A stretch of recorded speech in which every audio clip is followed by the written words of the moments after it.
And, you know, in the old days back in Europe and even the United States, they would make real big tubs for trees with removable sides. So you can do the same thing.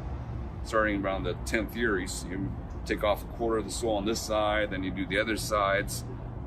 So you can pull it out and then well, they didn't have to pull it out. it. You just take the side off, change the dirt on that side, put the side back on, and put it right back. Okay, I understand. So that's the other way of doing it. But that's, you know, for any plant, if they run out of root space, they just age very quickly. So you have to make sure, you know, or just know that your dragon fruit's going to be good for about 10 years. I mean, these guys have been in these pots now for... It's a large plant.